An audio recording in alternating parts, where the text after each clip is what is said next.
Hello student, welcome in Parth English classes. और आज जो चैप्टर हम लोग डिस्कस करेंगे वो 10th क्लास का first chapter from history, India and the contemporary world second. ठीक है, यूनिट फर्स्ट है। इसकी जो है यूनिट्स है, first unit history, second geography, third, इस तरीके से यूनिट्स हैं। लेकिन पहले हम यूनिट फर्स्ट की बात करेंगे और फर्स्ट चैप्टर डिस्कस करेंगे आज। History, India and the contemporary world second. Contemporary होता है समकालीन, मतलब उसके समकालीन।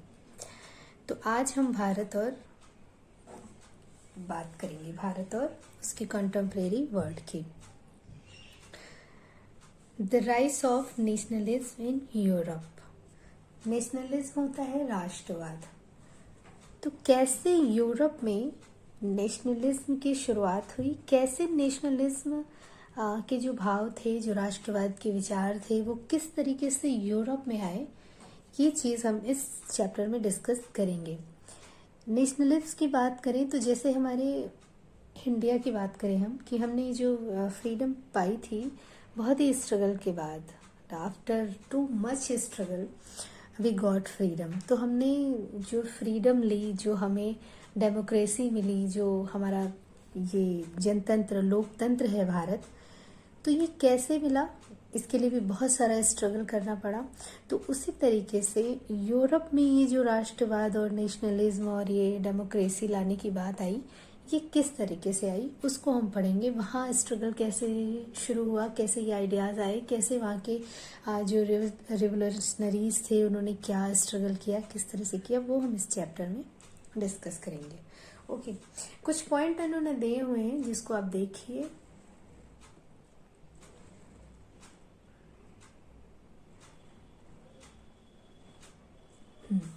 फर्स्ट पॉइंट देखिए, यू विल लर्न अबाउट, आपको इन टॉपिक्स को डिस्कस करना है इस चैप्टर में।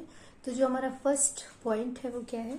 The French revolution and the ideas of nation, the making of nationalism in Europe, the age of revolution 1830-1848, the making of Germany and Italy, unification of Germany, unification of Italy, visualising the nation, nationalism and imperialism. तो ये मतलब राष्ट्रवाद, साम्राज्यवाद किस तरीके से क्या हुआ, कितने टाइम तक द एज ऑफ रिलेशन रहा, कैसे नेशनलिज्म यूरोप में आया, क्या विचार आए, ये सारी चीज़ें हम इस चैप्टर में डिस्कस करेंगे।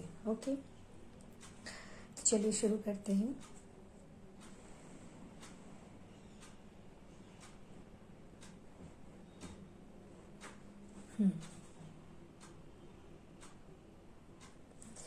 फ्रेंच, देखिए जो पब्लिकेशन है सबकी बुक्स के अलग अलग हैं, तो उससे बहुत ज़्यादा परेशान होने की ज़रूरत नहीं है, क्योंकि जो टॉपिक है वो सेम है।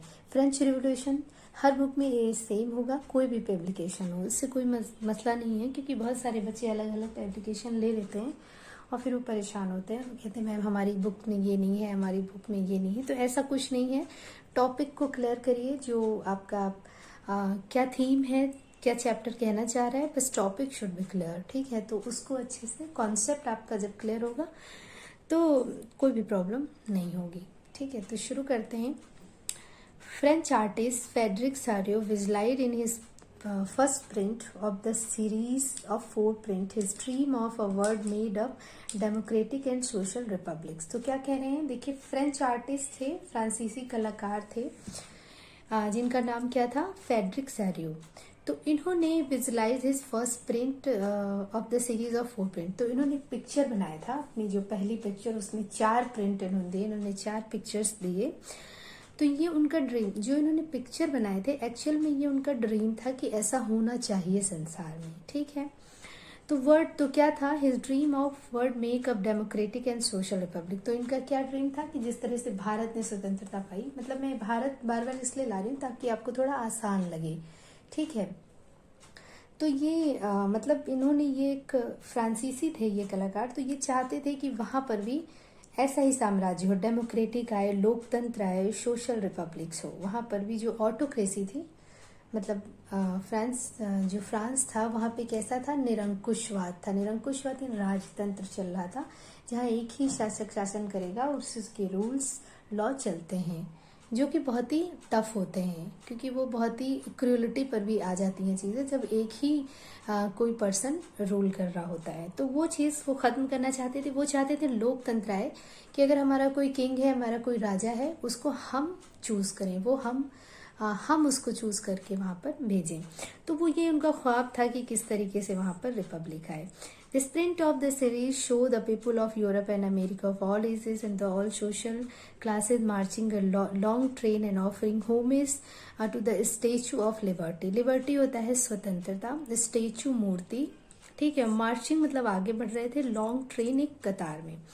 तो जो उनका पहला पिक्चर था, the sprint of the series, जो उनकी सीरीज का फर्स्ट प्रिंट था, तो उसमें पहले पिक्चर में इन्होंने क्या दिखाया कि सारे जो यूरोप के, अमेरिका के लोग थे, हर ग्रुप के, ऑल एजेस, सोशल क्लासेस, छोटे बड़े, हर क्लास के लोग और छोटे बड़े, हर उम्र के लोग, हर एज के और हर ग्रुप के लोग मार्च कर रहे थे, आगे बढ़ते जा रहे थे एक बहुत बड़ी कतार बना करके। और स्टेचू ऑफ लिबर्टी, एक स्वतंत्रता की मूर्ति, मतलब स्वतंत्रता की मूर्ति को लेकर के। अच्छा, स्वतंत्रता की मूर्ति मतलब एक सिंबल बनाया था, एक मूर्ति बनाई हुई थी कि ये स्वतंत्रता की मूर्ति है, सिंबलाइज्ड करते हैं, ठीक है। तो उसको वो आगे बढ़ रहे थे एक लंबी कतार में। Frederick Sorio, like other artists of a French Revolution of 1848, personified liberty as a female figure. अच्छा, उस वक्त में क्या था कि जो भी आर्टिस्ट होते थे, तो अगर फ्रीडम की कोई स्टेचू बनानी होती थी या मूर्ति बनानी थी, तो वो फीमेल फिगर को ही चूज करते थे, मतलब फीमेल की ही मूर्ति बनती थी। तो फ्रेडरिक सोरियो ने भी ऐसा ही किया, दूसरे कलाकारों की तरह उन्होंने भी जो लिबर्टी यानी स्वतंत्रता की जो मूर्ति बनाई, वो उन्होंने फीमेल ही ली, female figure. In the picture she shown as holding the torch of enlightenment and in one hand and the charter of the right of man in the other hand. तो जो वो स्टेचू थी, मतलब liberty की statue थी, उन्होंने अपने एक हैंड में क्या पकड़ रखा था, ज्ञान की मशाल, मतलब ये ज्ञान है, अवेयर करना है लोगों को, तो ज्ञान की मशाल थी। और जो उनके दूसरे हाथ में था, one hand and the charter of the right man in other hand. Other hand में क्या था, राइट ऑफ मैंस, जो मनुष्य थे उनके क्या अधिकार हैं, क्या राइट्स हैं, जो उनको जानना चाहिए, जो उनको पता नहीं है। तो उनके राइट्स का एक पूरा पत्र लिए हुए थे, घोषणा पत्र कह सकते हैं, उनके दूसरे हाथ में था। किसके हाथ में, जो मूर्ति थी, जो स्टेचू की मूर्ति बनाई थी उन्होंने। In the other foreground of the images are shown as shattered remain of the symbol of obsolete institution. तो क्या है, और जो उसके सामने, उस फिगर के सामने नीचे जमीन पर जो पड़ी हुई थी, शैटर मतलब बिखरी हुई, मतलब अवशेष, जो टूटे फूटे डिस्ट्रॉयड हुए अवशेष पड़े हुए थे, वो किसके थे, एब्सोल्यूटिस्ट इंस्टीट्यूशन यानी निरंकुशवाद, वही क्रूल शासकों के, राजाओं के जो निरंकुश थे, उनके संस्थानों के, उनके इंस्टीट्यूशनों के, जहां उन्होंने शासन किया था, उनके अवशेष जो डिस्ट्रॉय हो गए थे, वो सामने पड़े हुए थे। इन हिज आइडियल विजन, अच्छा आइडियल विजन किसकी बात हो रही है, फेडरिक सोरियो जो हमारे के आर्टिस्ट हैं, उन्हीं के आइडियल विजन, एक जो आदर्श दृष्टि थी, एक जो कल्पना दर्श बनाया था उन्होंने, फेडरिक सोरियो ने। The people of world are shown as a group in distinct nation identified through their flags and national costumes. तो उनकी कल्पना दस मतलब जो उन्होंने ख्वाब एक देखा था, एक ऐसे वर्ल्ड का, डेमोक्रेटिक वर्ल्ड का, तो उसमें सारे ही राष्ट्र, ऑल जो नेशंस के लोग थे, पूरी दुनिया के लोग, अलग अलग राष्ट्र के लोग अलग अलग ग्रुप में जो है मार्च कर रहे थे और दिखाई दे रहे थे। तो वो अपनी अपनी राष्ट्र की कॉस्ट, मतलब हर, देखिए जो नेशंस होता है, जैसे इंडिया में लोग अलग कॉस्ट्यूम्स हैं, ब्रिटेन में अलग है, इसी तरीके से फ्रांस की अलग है, अमेरिका की अलग है, सबके कॉस्ट्यूम्स अलग होते हैं, सबके फ्लैग्स अलग होते हैं, ठीक है। हमारा जो फ्लैग्स है अलग है, उसके कलर अलग है उसका, तो इसी तरीके से सभी का। तो वो लोग जो आइडेंटिफाइड मतलब पहचाने जा रहे थे, कैसे, अपने कॉस्ट्यूम से और अपने फ्लैग से। Leading the procession are the United States and Switzerland, which had by them in 1848 has become nation state. तो लीडिंग जो नेतृत्व कर रहे थे, जुलूस का जो नेतृत्व कर रहे थे, वो संयुक्त राज्य अमेरिका और स्विट्जरलैंड, जो कि उस वक्त क्या बन चुके थे, राष्ट्र राज्य बन चुके थे, ठीक है। ये लोग राष्ट्र राज्य बन चुके थे उस टाइम में 1848 में, ठीक है। They are followed by different nation of world like France, Germany, Austria, Poland, England, Ireland, Hungary and रसा। ठीक है, हिंदी में रसिया बोलते हैं बट इंग्लिश में रसा। तो ये सारे जो नेशंस थे, जो राष्ट्र थे, ये फॉलो कर रहे थे इन लोगों को, किसको? यूनाइटेड स्टेट और स्विट्जरलैंड को, बिकॉज ये जो थे वो राष्ट्र राज्य बन चुके थे। तो ये लोग इन्हें फॉलो कर रहे थे। ठीक है, क्योंकि इन्हें भी डेमोक्रेसी चाहिए, अब सबको डेमोक्रेसी चाहिए थी। ठीक है, लुक, ये पिक्चर है जो फ्रेडरिक सैवियो ने बनाया है। आपकी हो सकता है आपकी बुक में कलरफुल हो तो और अच्छे से आपको क्लियर हो, बट इसमें जो ये बालाजी प्रोडक्शन बुक है तो इसमें ये ब्लैक एंड व्हाइट पिक्चर है, लेकिन फिर भी आप समझ सकते हैं जो पॉइंट्स हम लोग अभी डिस्कस कर चुके हैं, पढ़ चुके हैं। ये है, देखिए, लिबर्टी स्टेचू बनी है, उनके वन हैंड में वही जो इनलाइटमेंट टॉर्च है, और सेकेंड में क्या है? एक चार्टर है जिसमें मतलब जो ह्यूमन के राइट्स हैं। ठीक है, और ये सारे लोग हैं जो मार्च कर रहे हैं, अमेरिका यूरोप के लोग हैं, अपनी अपनी ड्रेसेस में, अपने अपने फ्लैग के साथ में हैं। और ये देखिए जमीन पे वो सारे इंस्टीट्यूशन ये रिमेन जो पड़े हुए हैं, डिस्ट्रॉयड सारे। तो ये जो इंस्टीट्यूशन के, जो निरंकुश राज के इंस्टीट्यूशन के जो अवशेष पड़े हुए हैं, देखिए ये सारे पड़े हुए हैं। ठीक है, तो ये सारी चीज, इस पिक्चर से ये उनका एक ख्वाब है कि इस तरीके का सब कुछ अच्छा हो, सब इक्वलिटी हो, कहीं पे कोई भी इक्वलिटी ना हो, सब चीजें अच्छी हो। लास्ट पॉइंट में देखिए वो क्या कह रहे हैं, from the heaven above the Christ saint and angel gaze upon the scene symbolising fraternity among the different nation of the world. अच्छा, ऊपर स्काई में उन्होंने क्या दिखाया? स्काई में उन्होंने दिखाया, ये देखिए गॉड्स के पिक्चर उन्होंने दिखाए कि सेंट हैं, कहीं पे क्राइस्ट हैं, जीसस क्राइस्ट हैं, सेंट हैं, फरिश्ते हैं। वो लोग क्या कर रहे हैं? ऊपर से देख रहे हैं इन सीनों को, उस पर अपनी नजरें लगाए हुए हैं। किस लिए? क्योंकि वो पूरे वर्ल्ड में एक भाईचारे की, ठीक है, पूरे नेशन, दुनिया भर के सारे राष्ट्रों में डिफरेंट जो राष्ट्र हैं उनके बीच में एक भाईचारे की कल्पना वो चाह रहे हैं, मतलब कि ऐसा हो, वो इस तरह से देख रहे हैं कि सब जगह पे भाईचारा हो, सब जगह से लव हो, कहीं पे कोई फाइट ना हो, सब कुछ अच्छा हो, इक्वलिटी हो। ठीक है, तो जो हमारा फर्स्ट पॉइंट था, the French revolution and the ideas of nation. The first clear expression of nationalism came with the French revolution in 1789। France was under the rule of absolute monarchy in 1789। तो कहने का क्या मतलब था कि जो France की क्रांति थी, जो फ्रेंच रिवॉल्यूशन था, उसकी जो पहली क्लियर पिक्चर आई 1789 में, उसकी क्रांति की 1789 में उसकी क्लियर पिक्चर आई कि क्या है क्रांति का स्वरूप। तो वो क्योंकि उस वक्त जो फ्रांस था वो क्या था? एब्सोल्यूट मोनार्च था, यानी कि राजतंत्र था, वहां पे निरंकुशवाद था और एक ही शासक का शासक था, जो कि क्रूरटी, फुल ऑफ क्रूरटी। ठीक है, From the very beginning, the French revolutionaries introduced various measures and practice and could create scene of collective identify amongst the French people. तो क्या किया? प्रारंभ में, स्टार्टिंग में जो फ्रांसीसी क्रांतिकारी थे उन्होंने बहुत सारे ऐसे काम किए, बहुत सारी कोशिश की, एफर्ट किया, जिससे एक लोगों के अंदर एक सामूहिक, एक ग्रुप की जो भावना पैदा हो सके। और उन्होंने क्या किया, मतलब लोगों को अवेयर करने की, लोग यूनाइट हो सकें, इसके लिए उन्होंने बहुत एफर्ट किए।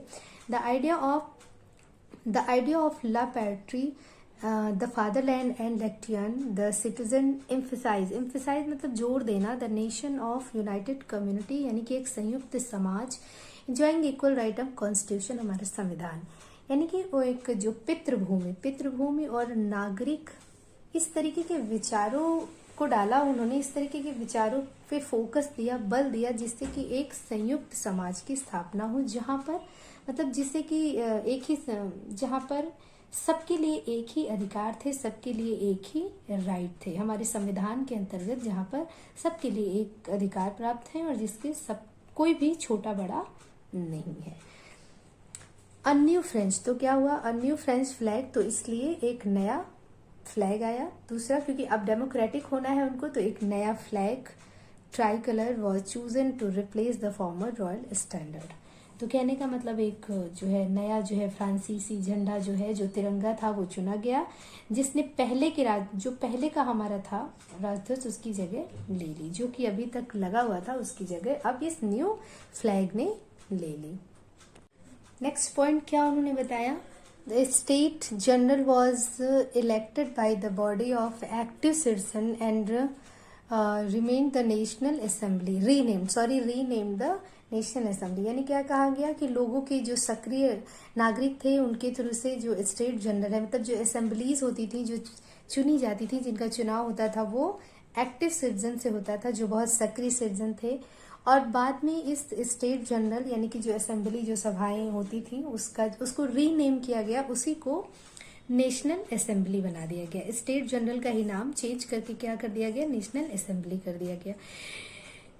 न्यू हिम्स, ठीक है, new hymns were composed, oath taken and Martin's commemorated, all in the name of nation. यानी कि all in the name of nation, nation के नाम पे ये सारे काम हुए। क्या हुए, जो नए स्तुतियां बनाई गई, यानी कि भजन गाए, भजन स्तुतियां रची गई, भजन गाए गए।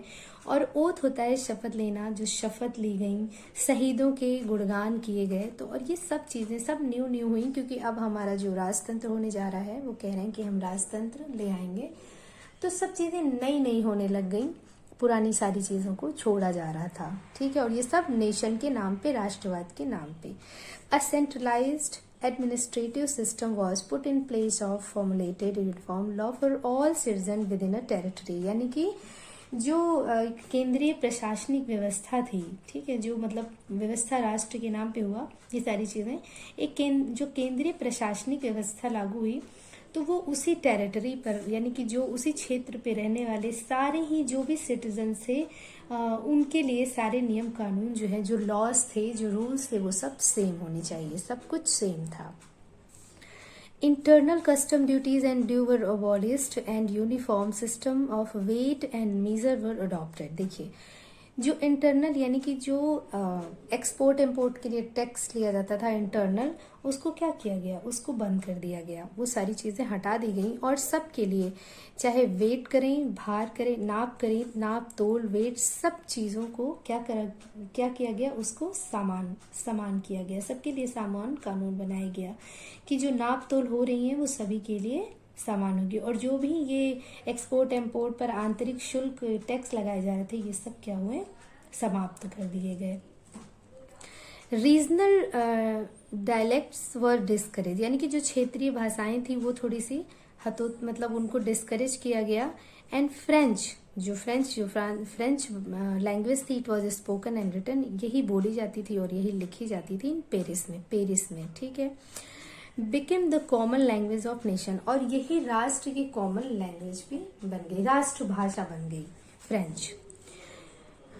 When the news of event in French reached the different cities of Europe, student and other member of educated middle class began setting up Jacobin Club। तो जब ये न्यूज़ दूसरी जगहों पर पहुंची, दूसरे सिटीज में पहुंची, इस रेवोल्यूशन की, इस तरीके के न्यू चेंजेस की, न्यू एडॉप्शन की, तो क्या हुआ, जो स्टूडेंट थे और जो मिडिल क्लास के लोग थे, ये सारे लोगों ने क्या किया, जैकोबिन क्लब स्टार्ट कर दिया बनाना। मतलब एक असेंबली बनानी शुरू कर दी और ग्रुप बना करके बातें करना, डिस्कस करना शुरू कर दिया। There activity and campaign prepared the way for the French आर्मीज। अब जो उनकी एक्टिविटी हो रही थी और जो उनकी कैंपेन समझते हैं ना, जो निकालते हैं लोग, ये आज निकल रहे हैं और लोगों को अवेयर करते हुए बताते हैं जा करके प्रिपेयर, तो ये एक तरह से रास्ता प्रिपेयर हो रहा था फ्रेंच आर्मीज के लिए। जो फ्रेंच आर्मीज हैं उनके लिए एक रास्ते को वो प्रिपेयर कर रहे हैं, उनको अवेयर कर रहे हैं और उनको मतलब उनको स्ट्रांग एक तरीके से कह सकते थे बना रहे हैं।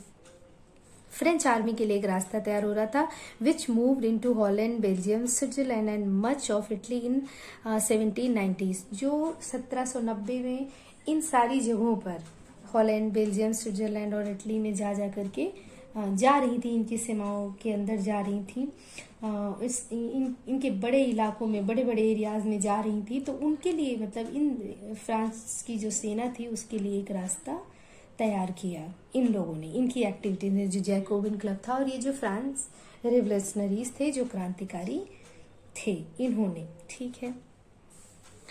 With the outbreak of revolutionary wars, the French armies began to carry the ideas of nationalism abroad। अच्छा, अब क्या हुआ, तो ये जो मतलब ये जो विचार थे, जो आइडियाज थे क्रांति के, तो क्रांतिकारी मतलब जब युद्ध शुरू हुआ, रिवोल्यूशनरी वॉर शुरू होने के साथ ही जो ये फ्रेंच आर्मीज थी, ये सारे विचार कहाँ ले जाने लगी? राष्ट्रवाद, नेशनलिज्म के जो थॉट्स थे, जो विचार थे, जो बातें थी, जो एक्टिविटी थी, वो कहाँ ले जाने लगे? अब्रॉड यानी कि बाहर विदेशों में ले जाने लगे। Civil code of 1804 Napoleonic code. देखिए, एक कोड, एक संहिता कह सकते हैं या एक रूल कह सकते हैं, एक नियम कह सकते हैं, जो कि नेपोलियन का था और वो 1804 में लागू हुआ था। कैसे आया था, क्यों आया था, देखते हैं। With the wide swath of territory that came under Napoleon's control, destroyed democracy and returned monarch in France.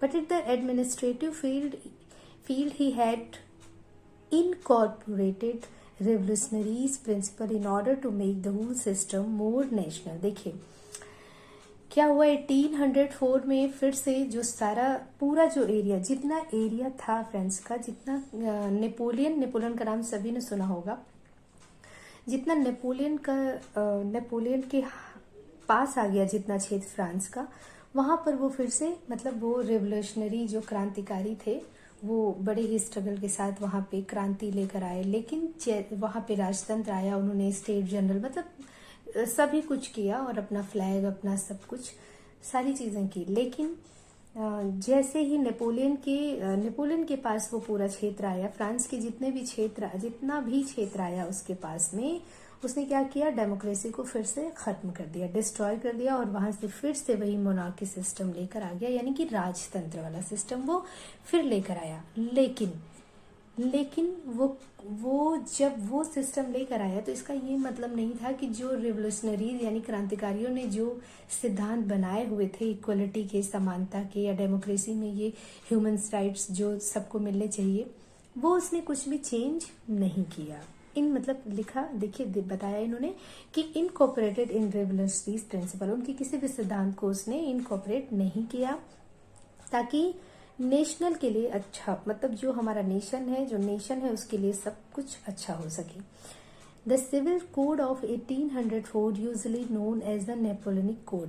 तो जो ये 1804 का ये कोड है, सिविल कोड, इसको नेपोलियन कोड भी कहा जाता है। The code removed all privilege based on birth. देखिए इस कोड ने क्या किया, जब इसने ये नियम शुरू किया, तो इस नियम में इसने क्या किया, इसने जो प्रिंसिपल बनाए वो थे कि बर्थ से रिलेटेड जितने प्रिविलेज यानी विशेषाधिकार, तो बर्थ से रिलेटेड क्या विशेषाधिकार, कि मतलब जिनका जन्म उच्च कुल में हुआ है तो वही राजा होंगे, राजा का पुत्र ही राजा होगा, इस तरीके के अधिकार। और जो लोअर क्लास के लोग हैं उन्हें हर्ट किया जाए, उन्हें पनिश किया जाए, इस तरीके का इसने सब कुछ क्या किया, खत्म कर दिया। इस्टेब्लिश इक्वलिटी और समानता को लेकर के आए। And feudal law before law and secure the right to property, और जो कि मतलब कानून के समकक्ष था, जिस कानून में था ये नियम, और उन्होंने प्रॉपर्टी के, संपत्ति के अधिकार को भी सुरक्षित किया, जो कि सुरक्षित पहले राजतंत्र में नहीं था। अपनी संपत्ति भी अपनी नहीं थी। सिंप्लीफाइड एडमिनिस्ट्रेटिव डिवीजन, और इसने जो प्रशासनिक डिवीजन था जो उसको बहुत ही सरलता से किया। एबॉलिश्ड द फ्यूडल सिस्टम, सामंती व्यवस्था को खत्म किया। Free peasant from serfdom and manorial dues, जो किसान थे उनको भूदासता से खत्म कर दिया, अब वो स्वतंत्र थे। और जो जागीरदारियों को, जो जागीरदार थे बड़े बड़े, उनको जो टैक्सेस देने पड़ते थे, जो शुल्क देना पड़ता था, और जो भी इस तरीके के टैक्सेस थे, वो सब कुछ उसने माफ करा। Guild system was removed and transport and communication system improved, जो कम्युनिकेशन और यातायात के साधनों को भी उसने बहुत अच्छा किया। Peasant artisan worker and new businessmen enjoyed a new found freedom. अब जो किसान थे, जो कलाकार थे, जो छोटे छोटे वर्कर्स थे, और जो न्यू बिजनेसमैन थे, उन्होंने नई आज़ादी को बहुत अच्छा महसूस किया। Businessman and small scale producer of good in particular begin to realise the uniform law, यानी कि जो नए बिजनेसमैन बने थे, छोटे छोटे प्रोड्यूसर थे, उत्पादन करने वाले थे, ये लोग ऐसा रियलाइज करने लगे कि जो ये इक्वलिटी का समान कानून और स्टैंडर्डाइज वेट, भार, माप, मनके, और ये जो सब समानता की जा रही है, एंड कॉमन नेशनल करेंसी, और एक ही मुद्रा, एक ही मुद्रा जो है एक इलाके से दूसरे इलाके में जाने के लिए would facilitate the movement and exchange of good capital from one region to another. तो उन्हें ये लगने लगा था कि जो एक ही मुद्रा चल रही है वो एक इलाके से दूसरे इलाके में जाएंगे तो पूंजी और जो भी बिजनेस होगा, एक्सचेंज होगा, एक्सचेंज ऑफ गुड वस्तुओं का जो एक्सचेंज होगा उसमें जो है बहुत अच्छा रहेगा। But the initial enthusiasm soon turn to hostility. लेकिन जल्दी ही ये जो उत्साह था और ये जो खुशी थी और ये जो उमंगे थी वो निराशा में बदल गई। As it became clear that the new administrative increase taxation, censorship, force conscription into French armies required to conquer the rest of Europe all seem to advantage to the administrative change. क्यों? क्योंकि उनको ये समझ में आने लगा कि ये जितने भी चेंजेस थे, एडमिनिस्ट्रेटिव चेंज करे थे इन्होंने, वो किस लिए कर रहे थे ये? क्यों? क्योंकि इनको क्या था, इन्होंने टैक्सेस को बढ़ाया, सेंसरशिप को लगाया, फोर्स ऑफ, और लोगों को फ्रांस की सेनाओं में भर्ती कर रहे थे जबरदस्ती। क्यों? क्योंकि जो बाकी रेस्ट यूरोप था उसको जीतना था। ठीक है, conquer the rest of Europe, तो बाकी जो बचा हुआ यूरोप था उसको इन्हें जीतना था। तो इस वजह से ये सारी चीजें जो फ्रांस की सेनाओं में लोगों को जबरदस्ती ले जा के भर रहे थे और ये टैक्सेस का जो बर्डन था इंक्रीज कर रहे थे, तो इससे जो नुकसान हो रहे थे वो जो उन्होंने चेंजेस करे थे, प्रशासनिक केंद्र थे, उन फायदों से कहीं ज्यादा वो नुकसान दिखने लगे, तो फायदे जो है वो कम दिखने लगे। तो इस वजह से all seem advantage to administrative change, तो ये जो फायदे उन्होंने दिखाए थे एडमिनिस्ट्रेटिव चेंज वो अब कम दिख करके क्या दिख रहे हैं, वो नुकसान ज्यादा दिख रहे हैं जो नुकसान हो रहे थे उनकी वजह से। टैक्सेस का बर्डन और लोगों को ले जाकर जबरदस्ती, जो नहीं भी जाना चाह रहे उन्हें जबरदस्ती भर रहे हैं क्योंकि उन्हें बाकी यूरोप को जीतना था। तो ये था उनका मोटो। ये है 1804 नेपोलियन कोड, जो कि नेपोलियन कोड के नाम से भी जाना जाता है। ठीक है, नेक्स्ट है the making of nationalism in Europe. तो क्या है इसमें देखिए, Germany, Italy and Switzerland were divided into kingdom, duchies, canton in the mid of 18th century whose rule had their Ottoman territories। अच्छा, 18वीं शताब्दी की बात करें तो उस वक्त में ये जर्मनी, इटली, स्विट्जरलैंड इन इस तरह से नहीं जाने जाते थे ये नेशन जिस तरह अभी जाने जाते हैं। उस वक्त में ये किंगडम मतलब राजसी, डचीज और कैंटोन इस तरीके से रूल करते थे, मतलब इस तरीके से प्रचलित थे। ये राजसी हैं, ये डचीज हैं और ये कैंटोन हैं।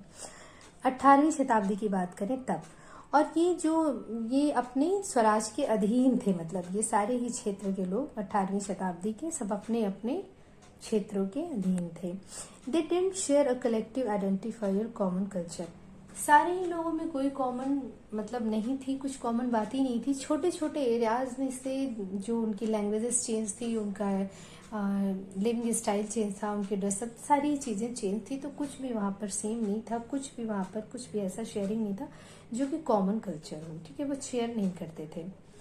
सम important factor led to the rise of nationalism in Europe, these are, कुछ ऐसे इंपॉर्टेंट फैक्टर हैं जिन्होंने यूरोप में नेशनलिज्म की स्टार्टिंग करी, जिसकी वजह से ये आए। वो फैक्टर क्या थे वो देखते हैं। The rise of new middle class, the spread of ideology of liberalism, the new spirit of conservatism and the treaty of Vienna, the rise of revolutionaries, यानी कि क्रांतियों का उदय, और भी सारी चीजें जो है कि मिडिल क्लास कैसे सामने आया और कैसे वो एंगर हुआ और किस तरीके से उसने रिवोल्यूशनरीज का रूप लिया। तो वो हम ये सब इन पॉइंट्स में डिटेल से पढ़ेंगे। ठीक है।